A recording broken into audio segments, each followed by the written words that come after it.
کی آمد ہے، پورا سال ہم نے گناہوں کے اندر، اللہ کی نافرمانی کے اندر، بعض تو لوگ ایسے ہیں صرف جمعے جمعے کو اپنا چہرہ دکھلاتے ہیں، اور بعض تو لوگ ایسے ہوتے ہیں صرف عیدگاہ کے دن اپنا چہرہ دکھاتے ہیں کہ یہ اللہ کی نافرمانی نہیں ہے، کہ اللہ اس سے ناراض نہیں ہوں گے، کہ اتنا سب ہونے کے باوجود بھی کہ اللہ ہمیں نعمتیں عطا کریں گے، کہ اللہ کی رحمت کاملہ ہم پر نازل ہوگی۔ یاد رکھیں اگر ایسے ہی اعمال ہمارے الحمدللہ نحمده ونستعینه ونستغفره ونؤمن به ونتوکل علیہ ونعوذ باللہ من شرور انفسنا ومن سیئات اعمالنا من يهده الله فلا مضل له ومن يضلله فلا هادي له ونشهد ان سيدنا ومولانا محمدا عبده ورسوله اما بعد قال الله تبارك وتعالى اعوذ بالله من الشيطان الرجيم بسم الله الرحمن الرحيم من عمل صالحا من ذكر او انثى وهو مؤمن فلنحيينه حياة طيبة ولنجزينهم اجرهم باحسن ما كانوا يعملون وقال الله تعالى من اعرض عن ذكري فإن له معيشة ضنكا ونحشره يوم القيامة أعمى قال رب لم حشرتني أعمى وقد كنت بصيرا قال كذلك أتتك آياتنا فنسيتها وكذلك اليوم تنسى صدق الله العظيم۔ میرے محترم بزرگوں، اللہ رب العزت کا بڑا احسان کہ رسول اللہ صلی اللہ علیہ وسلم کی تعلیمات ہم سب کو صراط مستقیم کا راستہ بتلاتی ہے۔ رسول اللہ صلی اللہ علیہ وسلم کی رہبری ہمیں اللہ رب العزت کے احکامات کے اوپر کھڑا کرتی ہے۔ رمضان المبارک کی آمد ہے، چونکہ سارا سال ہم نے گناہوں کے اندر گزار دیا، اللہ رب العزت کی نافرمانی میں گزار دیا، ہم یہ یقین کے ساتھ نہیں کہہ سکتے کہ فلاں عمل ہم نے خالص اللہ کے لیے کیا تھا یا فلاں نیکی ہم نے اللہ کے لیے کی تھی۔ کوئی شخص یہ یقین کے ساتھ بالکل بھی نہیں کہہ سکتا، کیونکہ دل کے حالات ہر انسان اپنے اپنے جانتا ہے۔ کوئی انسان دکھلانے کے لیے کر رہا ہے اور اللہ کو راضی کرنے کے لیے اعمال کر رہا ہے۔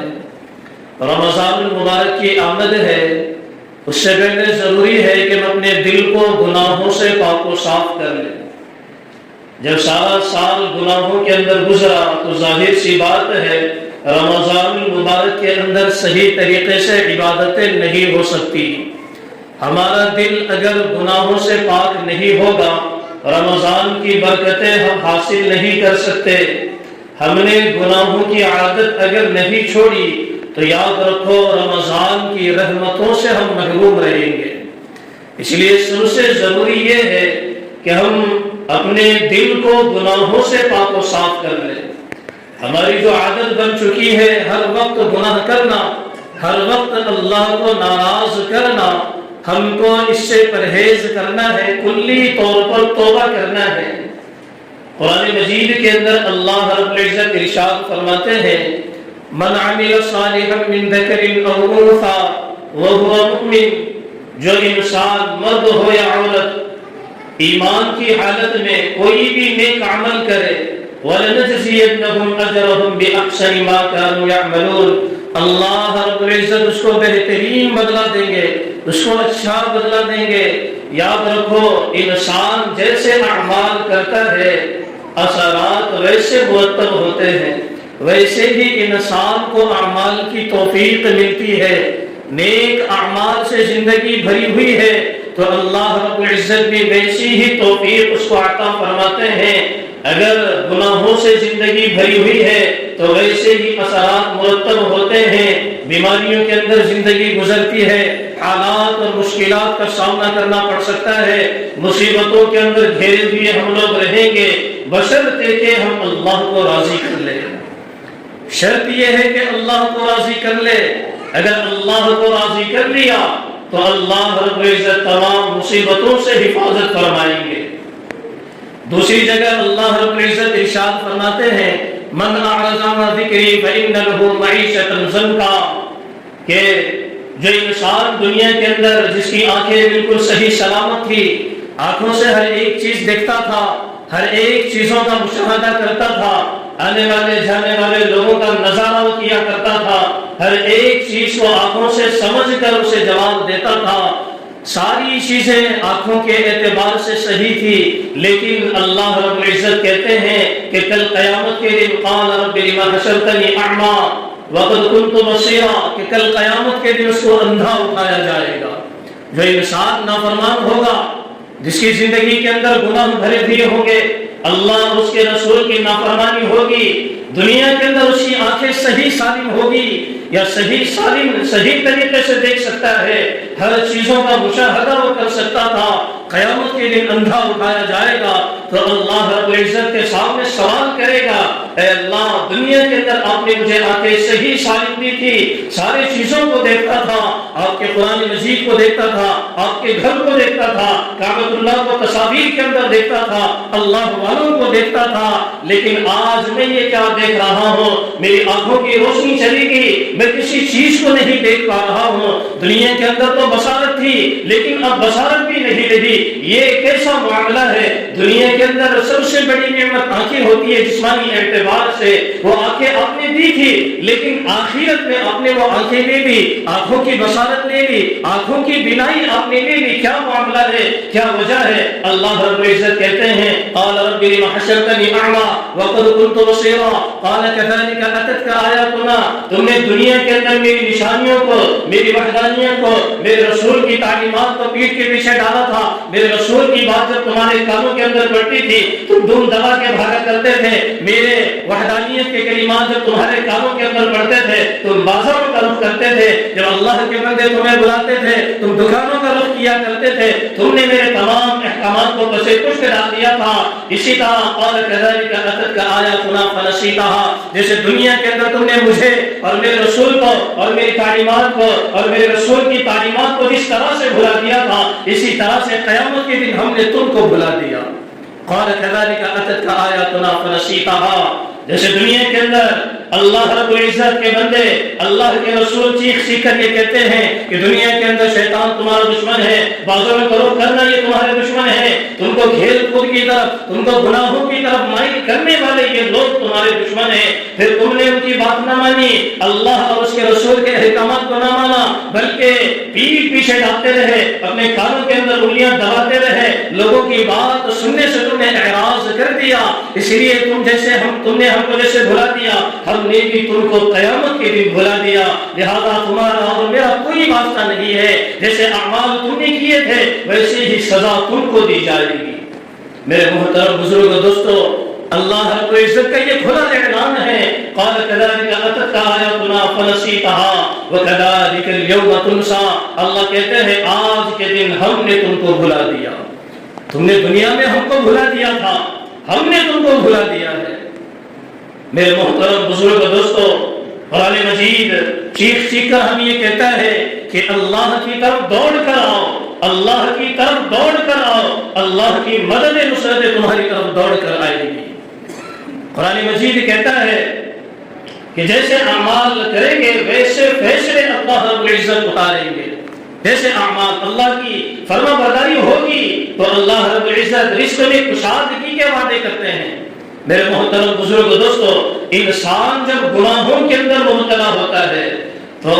سمجھ لینا اس کی بھی کچھ نشانیاں ہیں، اگر وہ نشانیاں پائی جاتی ہے تو سمجھ لینا کہ اللہ رب العزت ناراض ہے، اگر وہ نشانیاں ہمارے اندر پائی جاتی ہے یقیناً اللہ ہم سے ناراض ہے، اگر اللہ رب العزت کی فرما برداری کے اندر ہے اس کی بھی کچھ نشانیاں ہیں، اگر وہ نشانیاں پائی جائے تو سمجھ لینا اللہ رب العزت ہم سے راضی ہے۔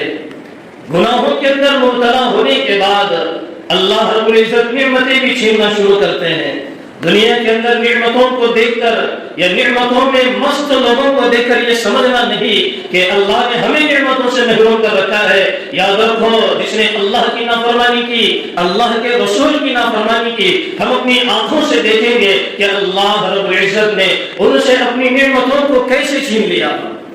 میرے محترم بزرگ دوستو، ابن القیم رحمۃ اللہ علیہ نے اپنی کتاب کے اندر چند نشانیاں لکھی ہے کہ گناہ کے اندر مبتلا ہونے کے بعد اللہ رب العزت کیسے نشانیاں چھینتا ہے، یا کیسی انعامات، کیسی نعمتیں اللہ رب العزت چھینتا ہے۔ گناہ کے اندر مبتلا ہو گیا، سب سے پہلے اللہ رب العزت اس کے حافظے کو کمزور کر دیتا ہے۔ وہ انسان دماغی اعتبار سے کمزور ہو جاتا ہے، کوئی چیز اسے یاد نہیں رہتی۔ میرے محترم بزرگ دوستو، لوگ دعاؤں کی درخواست کرتے ہیں کہ امتحان میں اعلیٰ نمبرات ہمارے اولاد کو آ جائے، امتحان میں امتیازی پوزیشن حاصل کر لے۔ ہم یہ کہتے ہیں کہ انسان جب تک گناہ ترک نہیں کرے گا اس کا حافظہ کبھی نہیں ہو سکتا۔ میرے محترم بزرگ دوستو، امام شافعی رحمہ اللہ کے استاد وکیع بن جراح رحمہ اللہ بڑے بزرگ عالم دین، بڑے اللہ والے گزرے ہیں۔ ان کا یہ معمول تھا کہ روزانہ یومیہ ایک قرآن مجید ختم کیا کرتے تھے، یومیہ ایک قرآن مجید تلاوت کرنے کا ان کا معمول تھا۔ آج کے دور میں شاید بھی کوئی انسان ہمیں مل جائے جو یومیہ قرآن مجید کی تلاوت کرتا ہو۔ کسی نے پوچھا آپ کے حافظے کی کیا راز ہے، اتنا قوی آپ کا حافظہ کیا معاملہ ہے؟ ہم نے تو کسی کو نہیں دیکھا کہ کسی کا اتنا حافظہ قوی ہو۔ آج کے ہمارے نوجوان، ہمارے لوگ 2 دن ہم نے پہلے کام جو کیا اس کو بھول جاتے ہیں۔ اگر کسی سے پوچھا جائے کہ پرسوں ہمارے پاس جوڑ ہوا تھا، اس جوڑ کے اندر کیا کیا باتیں ہمارے سامنے آئی، تو ہم کہیں گے کہ ہمیں یاد نہیں ہے۔ یاد نہیں ہے، اس کی اصل وجہ یہی ہے کہ گناہوں کے اندر مبتلا ہے، جس کی وجہ سے اللہ رب العزت نے حافظے کی قوت چھین لی، حافظہ اس کا مضبوط نہیں ہے۔ تو ابن الجراح وکیع بن جراح رحمہ اللہ کہتے ہیں کہ جب سے میں بالغ ہوا، جب سے علم دین، یا جب سے رسول اللہ صلی اللہ علیہ وسلم کی احادیث ہمارے کانوں کے اندر پڑی ہے، آج سے تقریباً، یا انہوں نے کہا آج سے تقریباً 50 سال پہلے سے یا 40 سال پہلے سے ہم نے کوشش یہ کی ہے کہ اللہ کی نافرمانی کبھی نہیں کی۔ ہم نے یہ کوشش کی ہے کہ اللہ کی نافرمانی کبھی نہیں کی ہے۔ یاد رکھو اللہ کی نافرمانی پر اثرات مرتب ہوتے ہیں۔ دوسرا نقصان گناہوں کے اندر مبتلا ہونے کا، عبادتوں کے اندر دل نہیں لگتا، عبادتوں کے اندر دل نہیں لگتا۔ گناہ چاہے چھوٹا ہو یا بڑا ہو، گناہ کی مثال ایسے ہے جیسے بچھو ہوتا ہے، چاہے وہ چھوٹا ہو یا بڑا ہو اثر تو برابر کرتا ہے۔ اللہ کی نافرمانی کی مثال ایسے ہے جیسے انگارہ ہے، چاہے وہ چھوٹا ہو یا بڑا ہو انسان کا ہاتھ جلا کر رہے گا۔ تو گناہوں کے اندر مبتلا ہونے کا دوسرا نقصان ابن القیم رحمہ اللہ نے لکھا کہ عبادتوں کے اندر اس کا دل نہیں لگتا۔ مسجد میں آتا ہے اور آتا بھی ایسے ہے جیسے جیل خانے کے اندر بند ہو گیا ہو۔ قید خانے کے مجرم کو ہم نے دیکھا کہ کیسے وہ تیر ملاتا ہے اور یہ دل کے اندر خیال ہوتا ہے کہ دروازہ کھلے اور میں یہاں سے بھاگ جاؤں۔ جمعے کے دن آتے ہیں مسجد کے اندر، وہ بھی آخری وقت میں آتے ہیں، قیدی کی طرح آتے ہیں، دروازہ کھلتے ہی بھاگ جاتے ہیں۔ جیسے پنجرے کے اندر ایک پرندہ بند ہوتا ہے، ایسے ہم نمازوں کے لیے تشریف لاتے ہیں۔ میرے محترم بزرگ دوستو،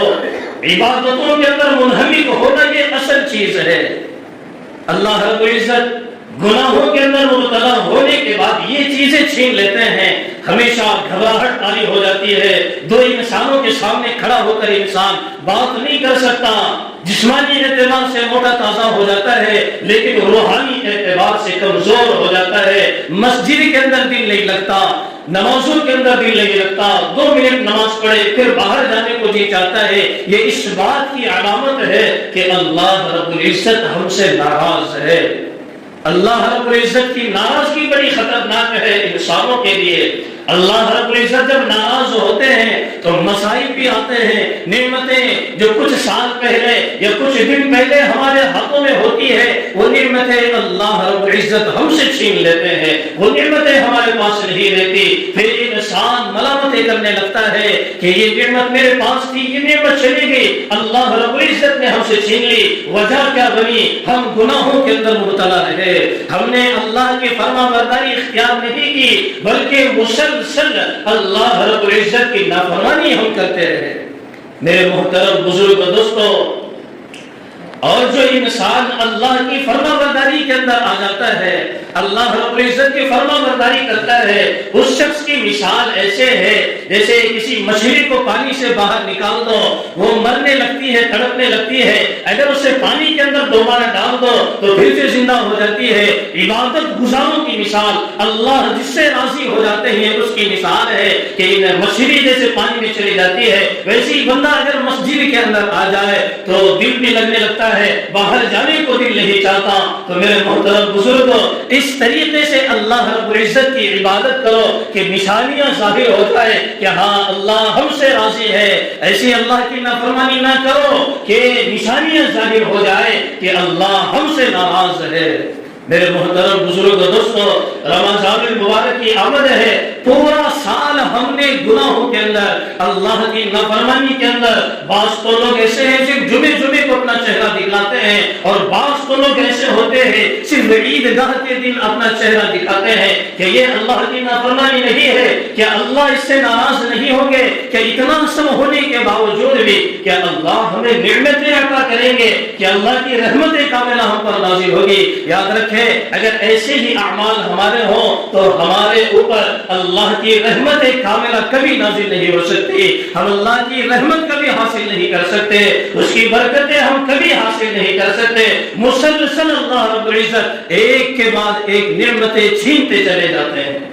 میرے محترم بزرگ دوستو، رمضان المبارک کے اندر اللہ رب العزت کی رحمتیں برستی ہے، برکتوں کا نزول ہوتا ہے۔ اگر ان برکتوں کو، اگر ان رحمتوں کو اگر حاصل کرنا ہے تو ابھی سے ہمیں گناہوں کی عادت چھوڑنا ہے، ابھی سے ہم کو گناہوں سے توبہ کرنا ہے، گناہوں سے کلی طور پر ہمیں پیچھا چھڑانا ہے۔ ہمیشہ یہ فکر ہونی چاہیے کہ گناہ سے میں کیسے دور ہو جاؤں، گناہگار سے کیسے میں پرہیز کرنے لگوں، گناہگار معاشرے سے میرا بچاؤ کیسے ہو سکے۔ ہمیشہ ہمیں اس کی فکر ہونی چاہیے کہ کیسے گناہوں سے بچا جائے، آگے رمضان آئے گا، اس کی رحمتیں ہم کیسے حاصل کر سکے۔ تو میرے محترم بزرگ دوستوں، توبہ کر لیں۔ اگر پورا سال اگر ہم رمضان سے پہلے تک گناہ کرتے چلے گئے، کرتے چلے گئے، رمضان بھی یاد رکھے اسی حالت میں ہمارا گزر جائے گا۔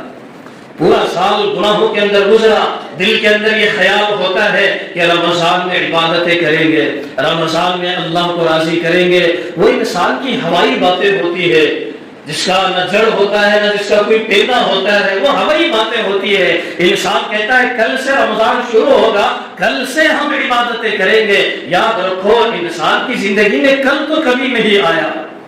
کل ہی آج بن کر ہمارے سامنے آتا ہے، تو آج ہی سے یہ ارادہ کرنا ہے۔ کل تو کسی کی زندگی میں نہیں آیا، کل ہی آج بن کر ہمارے سامنے آتا ہے۔ اگر ہم گناہوں سے توبہ نہیں کریں گے، جیسے سال گزرا، رمضان بھی ویسے گزر جائے گا۔ اب جن حضرات کا گناہوں کے اندر سال گزرا ہے، یقین جانے پچھلا رمضان بھی انہوں نے گناہوں کے اندر گزار دیا۔